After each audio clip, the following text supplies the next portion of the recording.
when I know something's happening. I have to tell you, that has to be the color. Call 866-836-8735. You can tear it down. There's a long process after this. The last Visit pictures. carnivora.com. Okay, Mr. That's carnivora.com. Use coupon code George to get 15% off your order.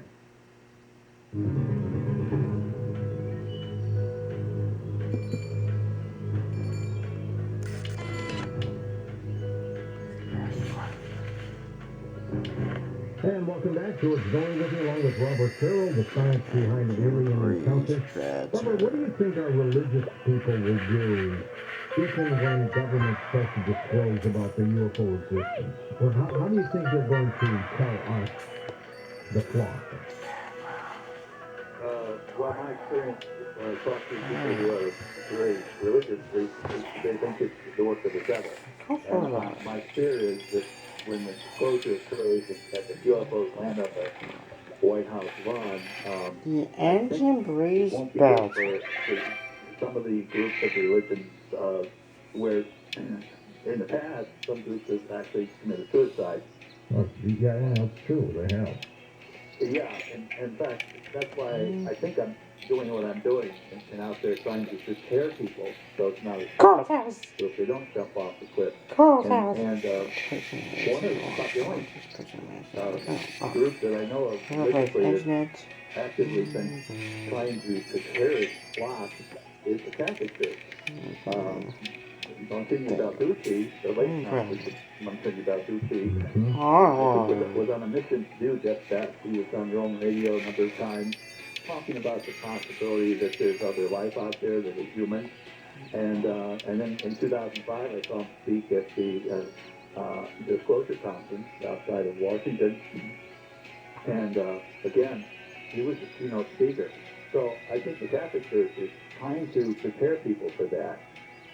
The other ones, I don't know, and I think they need to step in and really start explaining, the fact that there's other life on other planets is not excluded by the Bible, and we just need to take a different interpretation, perhaps, of what's written in the Bible. Because otherwise, I think for some groups, it will be quite a shock, and we have to prepare them for that. That's what I've been doing, I think, for a number of years now.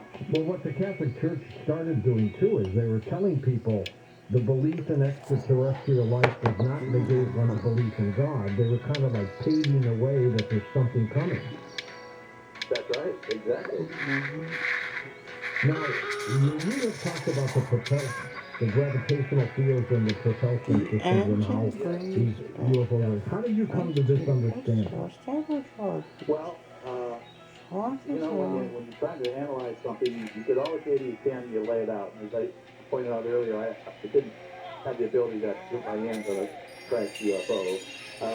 But the evidence that's out there, and there's a lot of it, is testimony of people who've seen them do things.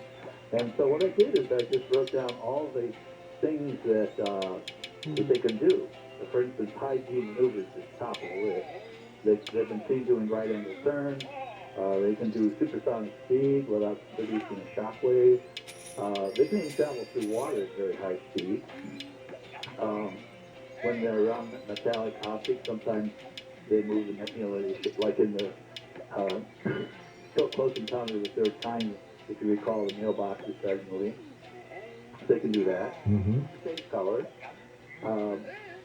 And there's a whole list of things that they can do, and I wrote out that list, and I said, well, now, what's the best hypothesis for this? And gravity, being able to produce a gravitational field solves all of that.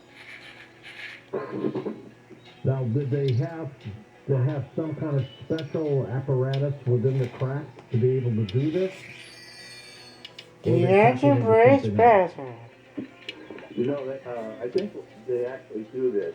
According to Einstein's general field theory, there's a possibility that there's an interaction between electric fields, magnetic fields, and gravitational fields. And throughout our history and technology, we've been playing around with the connection between electric and magnetic fields. And just recently now, last couple of decades, people have been playing around with the connection between electric and gravitational fields, and also magnetic and And the theory says that there could be a possibility of creating a gravitational field by manipulating electromagnetic fields. And in fact, the fact that light, which is an electromagnetic field, is bent when it passes through a gravitational field. And that is called gravitational lensing. And astronomers use that all the time. So my reasoning is that if gravity can affect the electromagnetic fields, then why can't you do the reverse? And so I believe they are creating a gravitational field by manipulating either electric or magnetic or both fields to actually create a gravitational field. And in fact, I believe it's a negative field, which is something we don't have too much experience with. But some of the testimony, witness testimony on what they've seen these things do, would say that it's probably a negative field. For instance, there's a photograph I've seen where a UFO is just taking off. It's about one diameter off the ground, and it's picking up dust. And it's very easy to see a clear spot underneath the craft. And so if you visualize that there's a negative field pushing the craft up, at the same time, it's pushing everything else down. It's expelling air underneath it, causing a low pressure region, and expelling the dust. So that's kind of an indication there's a negative field under the craft. There's also an incident, at least once, where people have come across an area, a shallow pond where they had just seen a UFO hovering, and the pond is frozen. And it happens to be it's not freezing weather, it's normal weather. So how do you freeze the pond? Well, again, if you have a negative field under the craft as it hovers, it will expel air. In other words, create a low pressure zone under the craft. And if you expose water to the low pressure, it starts evaporating very fast, maybe even boiling. And as those molecules are leaving the pond, they're taking energy with them, and so the rest of the pond is getting colder and colder and colder, and eventually it freezes. So those are some of the things that point to the fact that they actually are using a negative field. Another example would be how they can go supersonic speeds without creating a shock. So we can't do that because we rely on the pressure that's building up in front of the craft when we fly through the air, for the faster we go, the higher the pressure. And I think of that, it's kind of like a signal up ahead for the molecules to get out of the way, it's coming. But that can only work up to the speed of sound. And at that point, you can't warn them. You get a crashing speed and you get the shock wave. Well, if you could warn them by some other method, like a negative field, that is not limited to the speed of sound, these molecules can start getting out of the way sooner, and you don't have a shock wave. And in fact, that same principle can be used if you decide you want to dive into the water. Well, you just jump into the water, and you pass into the water, and it expels the water around you. So you can travel underwater just as easily as you can travel in the air.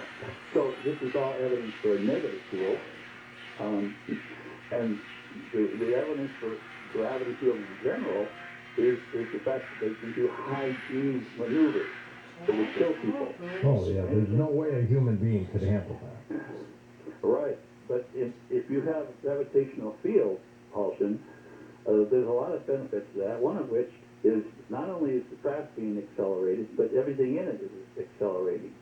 In my lecture, I give a thought experiment, you might say, and I have a volunteer from the audience agree to go into this nose cone of a B-2 rocket, and I give them a cell phone, and I light the fuse, and off they go. So we're talking back and forth, and I say, well, now, how's it going? And they say, well, I'm being held down on my couch by 4 Gs. My G meter says it's 4 Gs.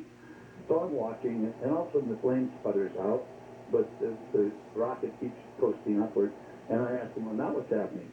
And they say, well, the G meter says 0 Gs, and I'm tending to float in my cockpit. And I'm watching, and now the craft is following. And I call back and I say, what's happening now? Oh, nothing's changed. I'm still floating in the cabinet, and the G meter says 0. I said, well, no, actually, you're accelerating at 1 G. And if we did this experiment on Jupiter, you'd be accelerating at 40 G, but you're free falling. So if you have gravity field propulsion, one of the big advantages is you can accelerate at any rate you want because you simply free fall either into that field or, in the case of a negative field, you free fall away from it. So that's just one of the advantages of that. The other is, with field propulsion, you don't have to carry thousands and thousands of pounds of fuel that you can throw out the back end to create thrust. You don't need that. You don't need that at all. It's you and the craft that need to be accelerated. And you can go on and on and on for hours and hours and hours. You don't ever run out of fuel. So if you want to get out of the solar system, you're not going to do it with chemical rockets. You got to have gravitational field propulsion. And being able to accelerate at high G's for an extended period of time, 100 G's, 1,000 G's, whatever you want, will allow you to get up to very high velocities very quickly. And as you approach the speed of light, of course, you get time dilation. So if you wanted to go to the nearest star, which is 4 light years away, and you accelerate fast enough, you might, according to the calendar on your craft, might say, well, this only took a day. And so you take a look, there's the star. Yeah, that's great, let's go home. So you turn around and go back home. Well, that was only 2 days. When you land, the whole world is 8 years ahead of you. It's time travel. Interesting, Ted. Now, I had a call during open lines last Friday, Robert, from someone who asked an interesting question, and he said, if these UFOs don't really want to be known or seen, why are they always lit up? How do you answer that? Yes, well, that's all is a function of how they are creating the gravitational field. Greg Levine, he passed away, unfortunately, but he and a colleague presented a peer-reviewed paper at a propulsion conference at a multi-discipline like AIAA,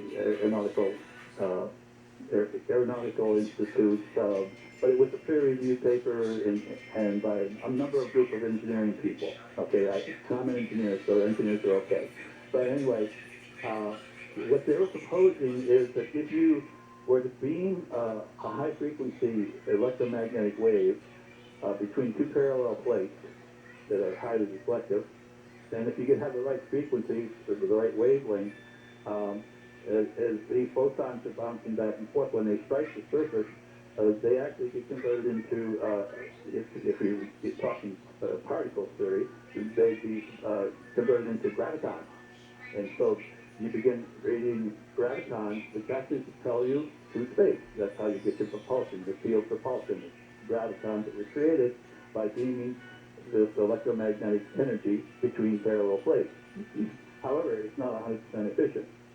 And so if your craft is just hovering, you don't have a lot of waste energy, because the waste energy is released in the form of infrared in one case, but the craft actually starts glowing. And if it's hovering, it's hardly glowing at all. But when it decides to accelerate, now it's really kicking in the juice there, and it starts glowing brighter and brighter because it's accelerating. So that's just a fact that the process they're using to create the gravitational fields is not 100% efficient. There is some waste energy that is expelled in the form of light. And the faster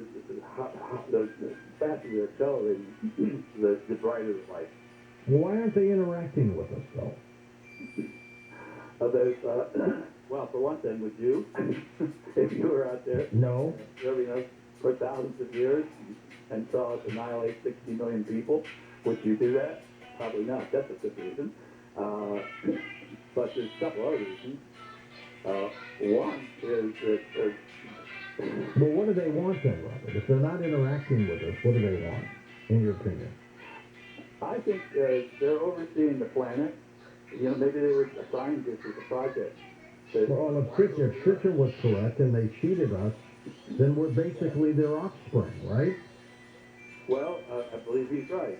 There's a lot of evidence for that we are genetically attached to whatever aliens, the Anunnaki in this case, that created us.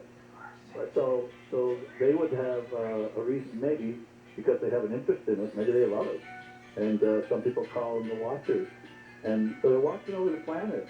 And in my science fiction book, there's a conversation between a human and aliens. You know, the aliens say, well, you know, we've watched, first of all, aliens can live as long as they want. So a 1,000-year project is nothing for them. So they're watching over the Earth. And so the humans said, well, didn't that disturb you when you saw us have a war? And the alien said, well, you know, it did. But we kind of have a directive not to interfere. And whenever we come across a planet that has developing life forms, we're not supposed to interfere. They just have to work it out. It's like parents when their kids are fighting. The kids that are fighting, you kind of have to let them work it out. And so that's, as much as it hurts them to see that, I think, they just felt that they had to be hands off. Yeah, but as a parent, you step in. At some point, you step in, and I think that's where we are now. I think when we set off the first nuclear bomb, that raised somebody's interest in, hey, wait a second, they're reaching a point where not only could they destroy each other, but they can destroy the whole planet, and we can't let that happen. And you are aware, and your audience, I'm sure, is aware of the number of incidents in which UFOs have appeared over missile silos. Yeah. Oh, they shut them down. Sure. Or just shut them down. Yeah, exactly. So they don't want us to play with the nuclear weapons. That's quite clear. And now we are screwing up the environment so much that we are very close, perhaps maybe in my lifetime, or certainly in my grandson's lifetime, of experiencing the sixth extinction of life on this planet, because our technology, we are raising the CO2 level. We go, like, I think it's gone from 0.03%, 0.03% up to 4% in my lifetime. And we can't go much higher before we reach a tipping point where the planet heats up to the point where all this methane that's now been frozen basically down in the ocean bottom is it's very sensitive to the temperature of the water, and eventually it starts bubbling up as methane, which is like 20 times worse than CO2. Well, that's true. Hold on, Robert. We're at the top of the hour. We'll come back and chat a little bit more about all this incredible stuff that you've been working on. Robert Sherrill with us, the science behind alien encounters. Find out more about tonight's guest. Log on to coasttocoastam.com.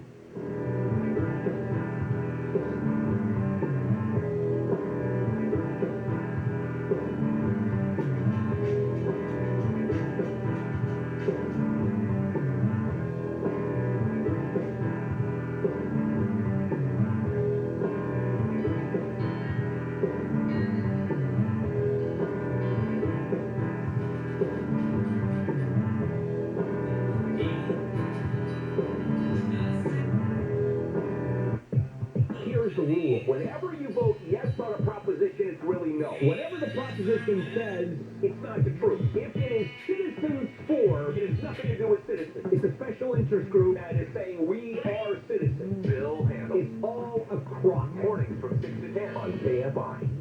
Why would a plumber just tell me what it costs to unclog my drain over the phone? Is it that complicated? No, it's not. It makes no sense at all. They obviously have a price. Whoa, you've got a nice aroma. Who are you? Mike Diamond, the smell good plumber. Will you tell me how much to unstop my drain? $99. Then you haven't seen it. Don't need to. Doesn't matter if it's a kitchen sink or a mainline sewer stoppage. The smell good plumbers at Mike Diamond will unclog almost any drain for $99. Almost. Yeah, there are a few exceptions, but you can read all about them on our website before you call. Just go to thesmellgoodplumber.com. Wow, you're like up front and everything. I just called a guy named Bubba who wouldn't tell me anything. No Bubba's here, ma'am. Just professional plumbers who show up on time, smell good, and unclog drains for $99. Call us. 1-800-446-MIKE. Contractor license number 399170. As parents, we've done everything we can to keep our kids safe, happy, and healthy during this pandemic. From finding the best face masks to making sure their hands are clean. And now we have the best tool to help keep them even safer. The most important thing we can do is vaccinate our kids to protect them against COVID-19. Vaccines have been proven safe and effective for children 5 and up. Talk to your child's doctor or visit myturn.ca.gov to find a vaccine near you. Brought to you by the California Department of Public Health. We're not here to make up your mind. We're here to give you the latest. KFI and KOST HD2, Los Angeles, Orange County. It's time for your morning wake-up call.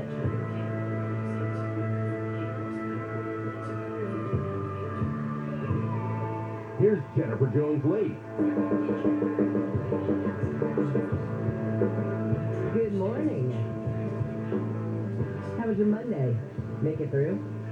KFI AM 640 live everywhere on the iHeartRadio app. Good news if you have been annoyed by the warmer weather. Which in SoCal, how can you really be? But we might feel a little more fall-like for the next couple of weeks. We're dropping back into the 70s. Might eke out an 80 over the weekend, but it looks like for maybe the next week, we're going to get gray skies. Partly cloudy conditions some days, mostly cloudy other days, and highs just in the 70s. So there you go if you've been needing some fall in your life. Here's what's just ahead on your wake-up call. Pfizer says it has signed a licensing agreement that'll give about half of the world's population access to its experimental COVID-19 pill. Speaking of COVID, you've got parents planning a rally this morning to protest against the LA School District's COVID-19 vaccination mandate.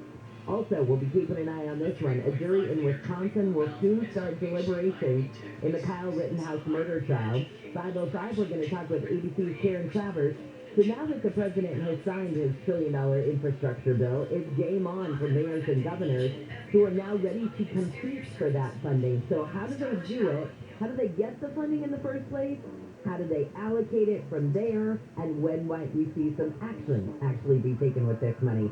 All those questions coming up with Karen in just a few minutes. But let's start with some of these stories coming out of the KFI 24-hour newsroom. Well, as I mentioned, Pfizer says it has just signed a licensing agreement that will give about half of the world's population access to its experimental COVID-19 pill. Other companies will be able to make the pill available in 95 low to middle income countries. Pfizer's agreement is with the Medicines Patent Pool, which is a public health organization backed by the UN.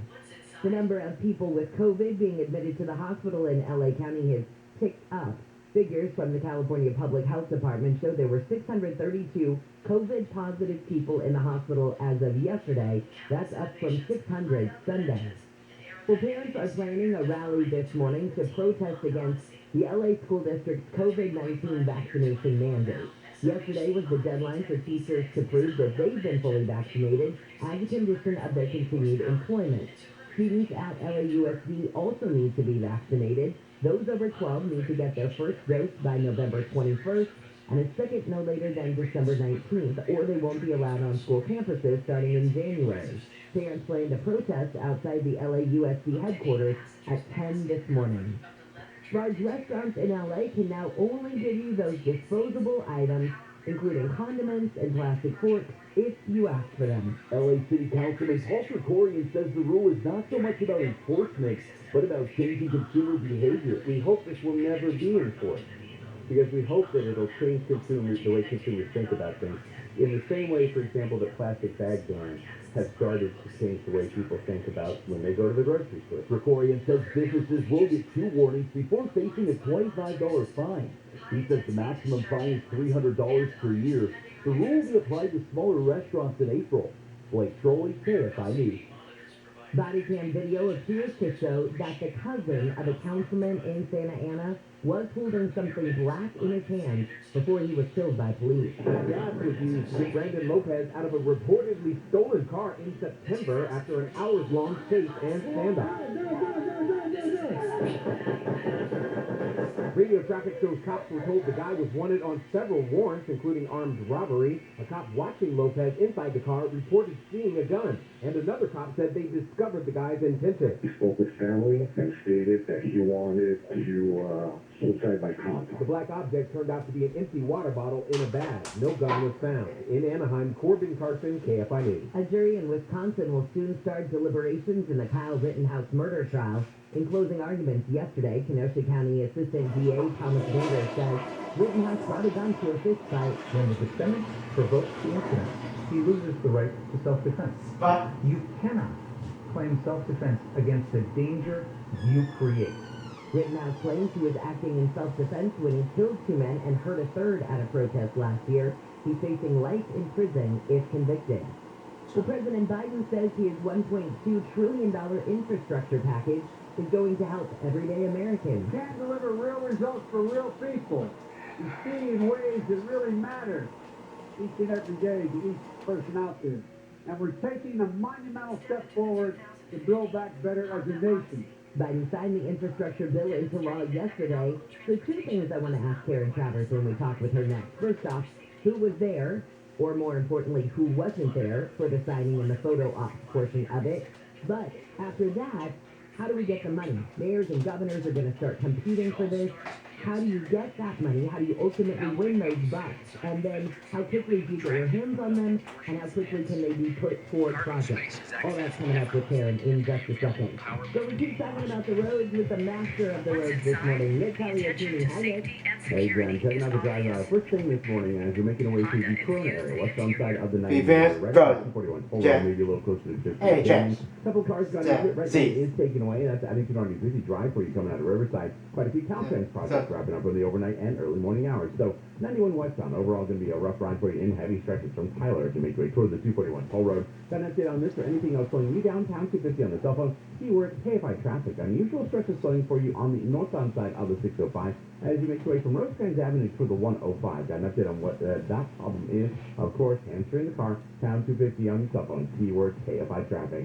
Otherwise, Orange County and LA County, knock on wood, looking pretty decent. KFI in the sky helps get you there faster. I'm Nick Palliotini. 5:06 on your wake-up call. Karen Travers, good morning to you. I know the big question yesterday when the president signed his infrastructure bill into law was going to be who's there, but really more importantly, who's not there. Did we have those no-shows of Republicans that we expected who did not want to be part of the photo op of the signing of this bipartisan bill? It was most of them. 32 Republicans voted for this legislation, 19 in the Senate, 13 in the House, and only 6 showed up yesterday. We did hear from one of them, Rob Portman, senator from Ohio, who said that this bill, the signing of it yesterday, the big celebration, and the funding, he said this is just going to happen when Republicans and Democrats decide we're going to work together to get something done. That was the biggest applause and no surprise. But it actually shocked me yesterday that the president was frustrated that no Republicans weren't coming to the event, so he could really highlight by pointing to everybody all around him that the bipartisan work that went into the bill. And John said that he invited people, it's up to them if they want to come, but that what's most important for the people is what happens next, how that money gets out there, how it starts making an impact in their communities and making their lives better, not so much the attendance of a celebration event. And let's talk about that portion of it, because now it feels like game on. How do these mayors and governors go head-to-head to get their hands on this money? You know, some of it is just given to states for certain projects, things like broadband internet expansion or boosting. Some things there have to be grants that you're applying for. It kind of depends on the different areas of this. And we're going to see the White House emphasizing specific areas of policy issues in the coming weeks. For instance, today, the president is traveling to New Hampshire, where he's going to visit, stand before a bridge that's been on the red list because it's been in such poor condition and in much need of repairs. Money from this bill will go to that. And the president's going to use that bridge to highlight all of the bridges around the country that will start getting hundreds of millions of dollars for repairs. Tomorrow is the focus on electric vehicle charging stations.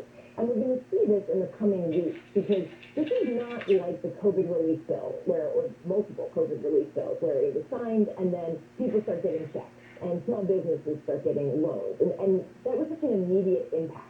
This is going to play out over months, years. So the White House will continue to highlight where this money is going because, frankly, the politics of this is the president wants to get credit for this. People like this bill. They like what's in it.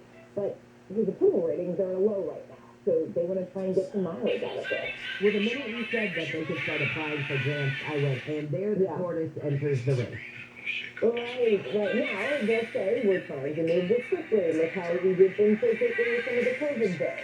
Like, Congress and Washington and all these agencies, they're trying to move quickly when it's needed to move quickly. We'll see if that happens this time around. The big thing, too, and I asked about this yesterday, can you give us a list of communities, projects that are going to be impacted in the coming days? Because we saw yesterday the New York governor say that New York City residents wouldn't see a subway fare increase or any cuts in service because they're getting money from the infrastructure bill. So you have to guess that there are many things like that around the country where governors, city officials know exactly what's coming to them and what they can now do with it. The White House wasn't able to provide a list of that, and we find that really interesting because if they want to get credit for this, they should be out there in front of it saying, we gave you this money, New York. You're welcome, New York City residents.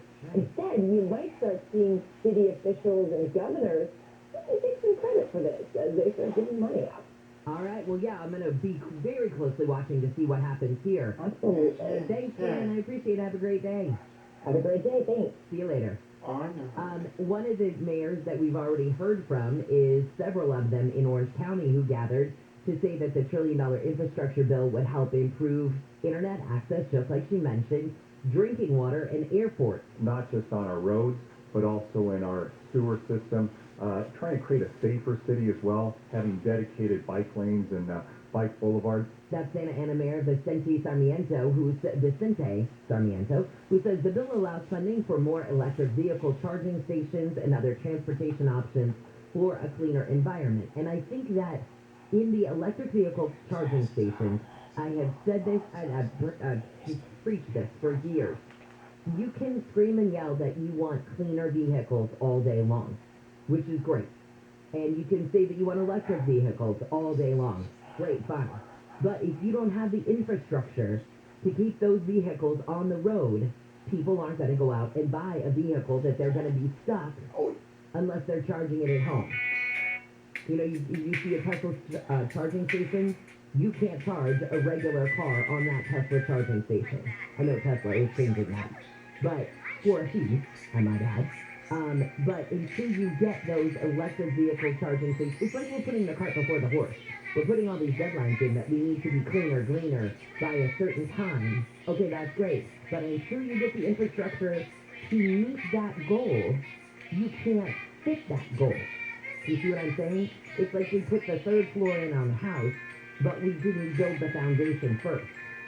And so that's where when you start to see money going toward electric vehicle charging stations and other transportation options, that will be how you take the step toward the cleaner, greener environment. Not just sticking hey, we've all agreed that we'd like to be better by 2030. We'd all like to be better by 2030. Now we need to figure out how.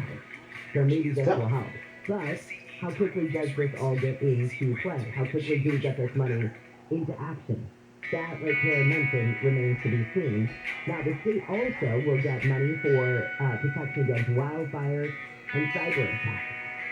The ports of LA and Long Beach are extending a deadline to charge companies for containers that sit too long at their terminals. The fees are based on two things, whether a container is being shipped by truck or by rail. And containers that remain past their specific deadlines, those companies would be charged $100 per container per day. The new policy started November 1st, but LA Port Director Dean Soroka said because of the significant progress and collaborative effort to remove containers, they're moving the deadline to the 22nd, but they will reevaluate. Officials say since the announcement of the fee structure, there's been a 26% reduction in containers left at terminals in both ports. He's Gregory Kfi News. Well, the increase in gas prices in California is not expected to slow down anytime soon. AAA spokesman Aldo Vasquez says prices could stay up for, about another little while. We have been seeing that crude oil has been closing at about $80 per barrel. And as long as that continues to happen, we're going to continue to see these elevated gas prices. All right, across the nation, the average price for a gallon of gas is $3.41. AAA says the price of self-serve regular unleaded in LA County is $4.68, but in California, the average is $4.69. Remember, the highest we ever got was $4.70. A ban on residential wood burning in most parts of Southern California has been extended for another day. The West Coast Air Quality Management District says the ban will stay in effect through midnight tonight because of a forecast of high air pollution. It applies to the non-desert portions of Riverside, San Bernardino, and LA counties, as well as all of Orange County. President Biden hosted a virtual meeting with the president of China. Biden said it was important for the countries to get on the same page. It seems to me our responsibility as leaders of China and the United States to ensure that the competition between our countries does not get into conflict, whether intended or unintended. It's simple, straightforward competition. The president talked for about 3 hours and agreed to increase their communication and diplomacy going forward. And cops are looking for a man in connection with up to a dozen burglaries in homes and businesses in the San Fernando Valley. Police say he allegedly security guard in one of the robberies. This woman tells KCLA residents are on alert. The night that he broke into the house down the street, I was home alone, so I was like knocking all the doors, and every time my ring would go off, I would like check my ring to see who it was. Police say the burglaries have been going on since last month. And finally, Campbell News. Although, I'm guessing he doesn't drink Kool-Aid. I don't know. Costco is recalling a flavor of Kool-Aid mix that could have small pieces of metal or glass in it. The recall is for the 82.5 ounce size, which of course is Costco size, of tropical punch flavor Kool-Aid mix with a used by